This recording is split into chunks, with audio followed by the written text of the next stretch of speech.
Queridos amigos, hoy en esta clase del curso de Teología Espiritual vamos a terminar la primera parte de este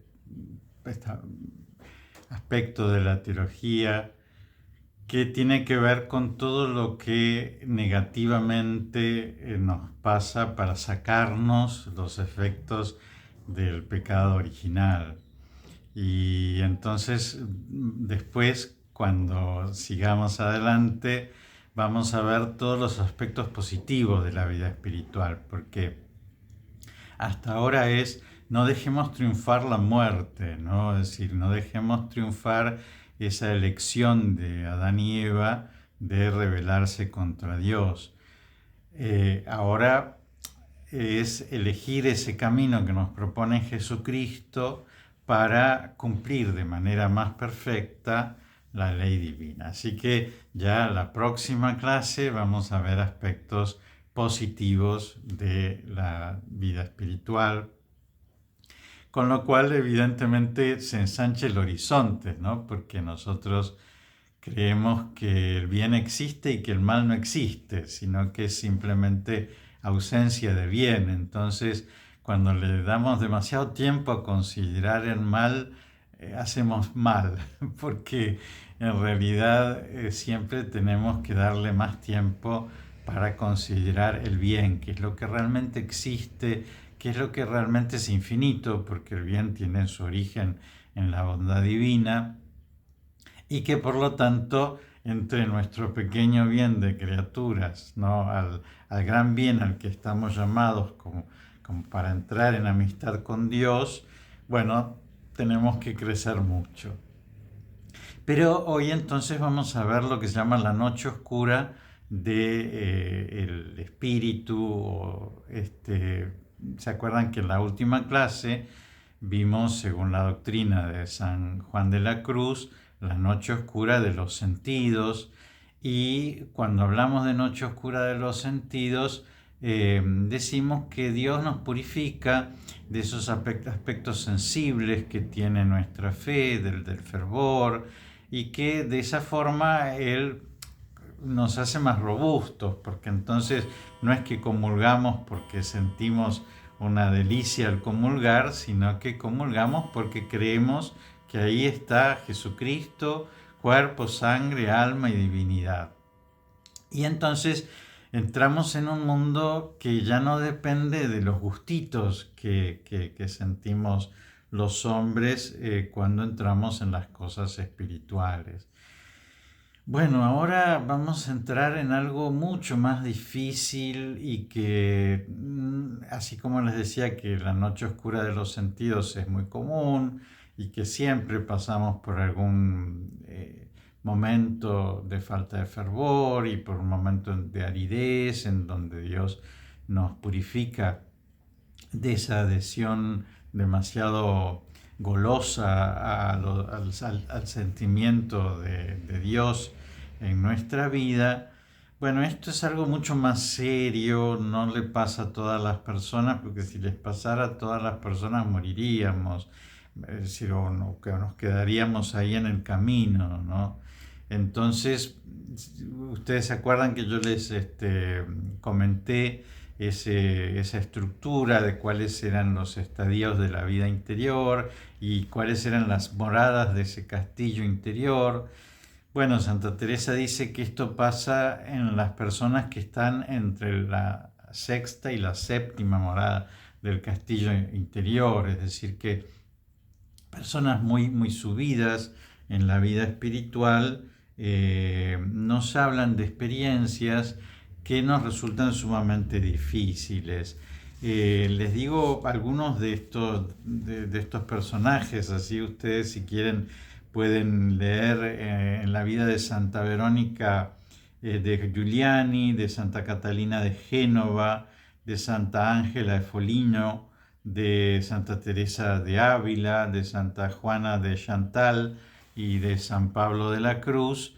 Van a encontrar ahí explicadas estas situaciones por las cuales ellos pasaron, que purificaron su inteligencia y su voluntad. Bueno, primero vuelvo un poquito para atrás porque se acuerdan que nosotros ahora estamos en las purificaciones pasivas, es decir, aquellas purificaciones en donde el actor es Dios y nosotros las padecemos. Antes, en las clases anteriores, estuvimos viendo las purificaciones activas, es decir, cómo nosotros mismos purificábamos nuestros sentidos, nuestra inteligencia y nuestra voluntad. Entonces, sobre las purificaciones activas del alma, inteligencia y voluntad, yo ya les hablé. Entonces nosotros mismos nos purificamos nuestro propio juicio, porque muchas veces confiamos demasiado en nuestra inteligencia y eso no hace mal. Purificamos nuestra propia voluntad, porque a veces también confiamos excesivamente en nuestro propio poder y eso nos hace mal. Y entonces eso nos tiene a nosotros como los actores de esa purificación, por lo tanto se llama activa, y además sobre nosotros mismos. Entonces no es tan fácil, ¿no? Imagínense si uno tuviera que operarse el propio apendicitis, ¿no? Es decir, no tendría la capacidad simplemente de agarrar un bisturí y de abrirse. Bueno, eso pasa con las purificaciones activas, como somos nosotros los que las hacemos, nos llegan a fondo. Entonces siempre queda en nuestra vida un aspecto que no termina de purificarse hasta que ahí no entra Dios a meter la mano en esa llaga para llegar al fondo y sacar todo lo que está mal. Bueno, esto entonces ya lo veíamos en la clase anterior con la purificación pasiva de los sentidos, es decir, Dios entra y saca la sensibilidad y nos deja en un estado de aridez, pero acá Dios entra en nuestra inteligencia y Dios entra en nuestra voluntad para dejarnos muchas veces completamente inermes, ¿no es cierto? ¿No? Sin ningún arma para defendernos. Ustedes recuerdan que el pecado original es querer ser como Dios, ¿no? Y competir con Dios. Bueno, evidentemente nosotros podemos competir con Dios de muchas formas, pero la inteligencia y la voluntad compiten con Dios. Entonces yo soy demasiado seguro de mis ideas, mis opiniones las convierto en la verdad. Muchas veces juzgo al otro con una gran facilidad. Muchas veces dicen, no, esto no debería ser así, no sé por qué Dios permite esto. Es decir, mi inteligencia muchas veces compite con la inteligencia de Dios. Incluso muchas veces no acepta los designios de la inteligencia de Dios para con mi vida y se pelea, ¿no es cierto? ¿Cómo Dios puede permitir que mueran chicos en el mundo? ¿O cómo Dios puede permitir que haya guerras o lo que sea? Bueno, entonces siempre hay un lugar en nuestra inteligencia en donde, mientras tengamos pecado original, o las consecuencias del pecado original, en donde nuestra inteligencia va a competir con la inteligencia de Dios y nuestro poder va a competir con el poder de Dios porque nosotros no queremos dejarnos ayudar por Él. Es decir, preferiríamos hacer nosotros las cosas, preferiríamos nosotros tener el poder de curar a un enfermo y no tener que esperar que Dios lo curara. O querríamos nosotros tener las capacidades que tiene Dios y no tener que pedírselo a Él. Por eso nos cuesta ser niños. Bueno, en esa tarea que nosotros tenemos de volver a ser niños, de volver a ponernos en las manos de Dios, en un momento entra Dios para poner coto a nuestra inteligencia y a nuestra voluntad de una manera muy dolorosa. Y por eso ya les digo, no lo hace con todos. Con todos nosotros 1000 veces nos pasa que nos creemos muy sabiondos y de repente nos equivocamos de una manera tan terrible y entonces nos tomamos conciencia, qué cosa, ¿no? Es decir, ¿por qué no le pedí a Dios luces? ¿Por qué no invoqué el Espíritu Santo? Es decir, con todos nosotros hace purificaciones en nuestra inteligencia y en nuestra voluntad. Muchas veces Dios nos muestra el límite de nuestra voluntad. Quisiéramos hacer tal cosa y no podemos, pero eso nos llega a ser la noche oscura del espíritu, que es algo bastante terrible. Bueno, ¿qué vendría a ser esta noche oscura del espíritu? Bueno, constituye una serie de purificaciones pasivas extremadamente dolorosas que tienen por objeto el completar la purificación del alma, que la noche del sentido no hizo más que comenzar. Es decir, que Dios empieza por esa noche del sentido que nos pasa a casi todos y en algunas almas bien robustas sigue con la noche del espíritu. Miren lo que dice San Juan de la Cruz sobre esto. Dice, de donde la noche que habemos dicho del sentido, es decir, la noche que vimos en la clase anterior, más se puede y debe llamar cierta reformación y enfriamiento del apetito que purgación. Es decir, más que una purgación la llama un enfriamiento, porque perdemos el fervor propiamente. La causa es porque todas las imperfecciones y desórdenes de la parte sensitiva y su fuerza y raíz en el espíritu están en el espíritu, donde se sujetan todos los hábitos buenos y malos. Y así, hasta que estos se purguen, las rebeliones y siniestros del sentido no se pueden bien purgar.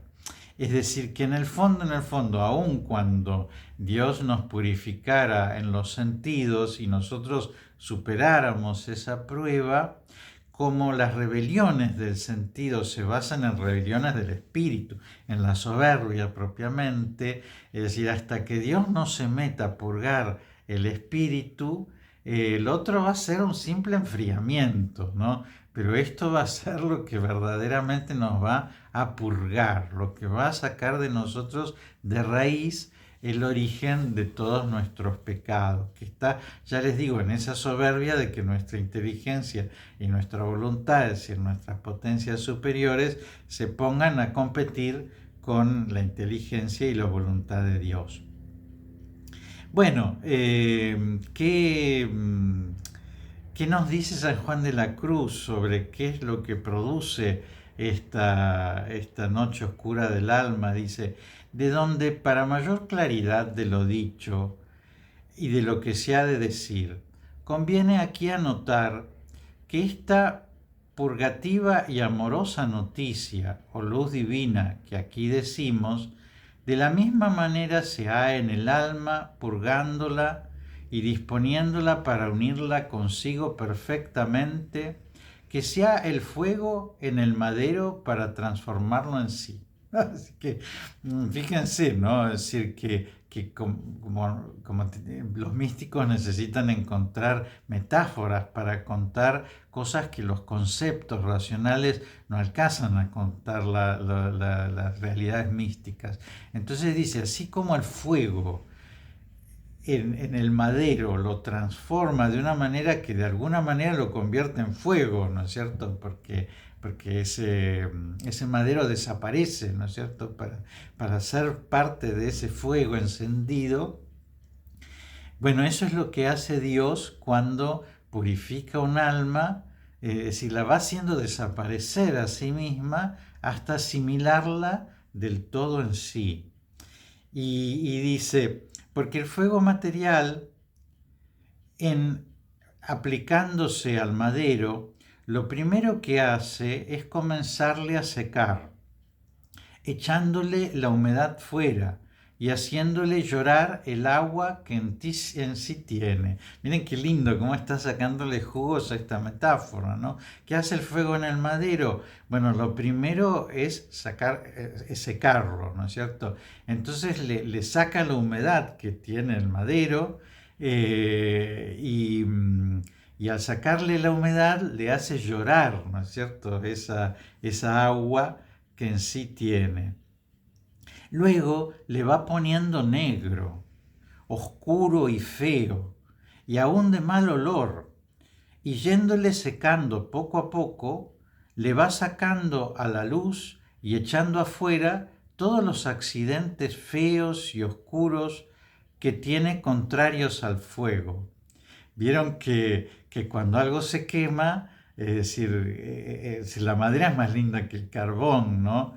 El carbón es algo negro, es algo sucio, y entonces es como que lo primero que hace con esa madera es mostrar una fealdad que tiene en sí, pero que la tiene decorada, ¿no es cierto? Como si fuera con un revestimiento de madera. Pero después, al contrario, ¿no es cierto? Después lo hace brillar a ese carbón cuando ese carbón se llena de luz y empieza a identificarse con la naturaleza del fuego, ¿no? Entonces dice, y finalmente, comenzándole a inflamar de por fuera y calentarle, viene a transformarle en sí y ponerle hermoso como el mismo fuego, en el cual término ya de parte del madero ninguna pasión hay, ni acción propia, salvo la gravedad y cantidad más espesa que la del fuego, porque las propiedades del fuego y acciones que tiene en sí, porque está seco y seca, está caliente y calienta, está claro y esclarece, está ligero mucho más que antes, obrando el fuego en él estas propiedades y efectos. Es decir, que es curioso que después empieza a hacer las cosas que la madera no puede calentar, pero esta madera encendida sí puede calentar, ¿no? O la madera no puede iluminar, pero esta madera iluminada por el fuego sí puede iluminar. O la madera no puede secar a otras cosas, ¿no? Y esta madera encendida sí puede secar. Y por lo tanto, es decir, ya el fuego la hizo propia, porque ya la madera está haciendo las mismas cosas que está haciendo el fuego. Bueno, y eso es lo que pasa cuando Dios se mete en nosotros para purificar nuestras acciones. Nosotros creemos que en realidad la mayor parte de las personas vamos a pasar por este momento de purgación en el purgatorio. Es decir, que si Dios lo hiciera en esta vida, nosotros nos moriríamos. Entonces, que por eso no nos hace pasar por estas cosas, sí a las almas muy avanzadas en santidad.